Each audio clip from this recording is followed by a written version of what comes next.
नमो बुद्धे। कभी कभी हम सोचते हैं कि सच्चा सुख क्या है। क्या ये धन दौलत में है? क्या ये सांसारिक उपलब्धियों में है? लेकिन कुछ लोग हमें अपने जीवन से यह सिखा जाते हैं कि सच्चा सुख दूसरों की सेवा में है, परोपकार में है, प्रेम और करुणा में है। आज हम आपको एक ऐसे व्यक्ति की कहानी सुनाने जा रहे हैं जिनका नाम था अनाथपिंडिक, जो न केवल बुद्ध के सच्चे अनुयायी थे बल्कि उनकी शिक्षाओं को जीने वाले भी थे। अनाथपिंडिक कौन थे? बहुत समय पहले श्रावस्ती में सुधत नाम के एक व्यापारी रहते थे। उनके पास सब कुछ था, धन, वैभव, परिवार। लेकिन एक चीज थी जो उन्हें हमेशा बेचैन रखती थी, सच्चा अर्थ, सच्चा सुख। वे न केवल अपने परिवार की देखभाल करते थे बल्कि समाज के अनाथों, गरीबों और जरूरतमंदों के लिए भी सदैव तत्पर रहते थे। इसीलिए लोग प्रेम से उन्हें अनाथपिंडिक कहने लगे, अनाथों का सहारा। जब पहली बार बुद्ध से मिले, एक दिन व्यापार के सिलसिले में वे राजगृह गए, जहां उनके साले ने कहा, आपको बुद्ध से अवश्य मिलना चाहिए। वे सत्य की शिक्षा देते हैं।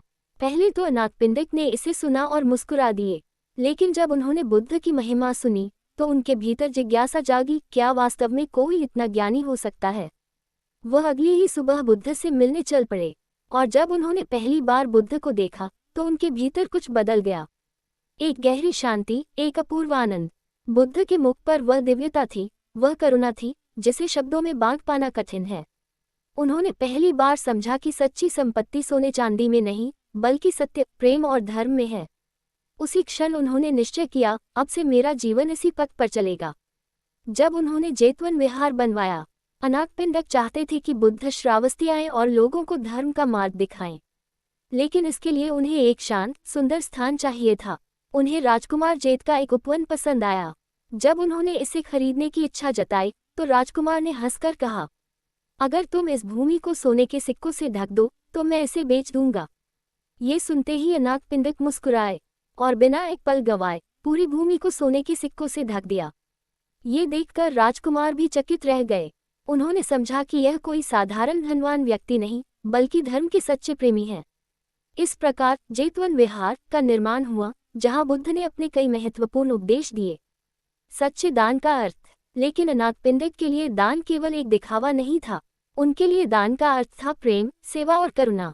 उन्होंने अपने धन को केवल भोग विलास में नहीं बल्कि समाज के कल्याण में लगाया। उन्होंने सीखा था कि धन केवल हाथों में रखने की चीज नहीं बल्कि दूसरों के जीवन को रोशन करने का एक माध्यम है।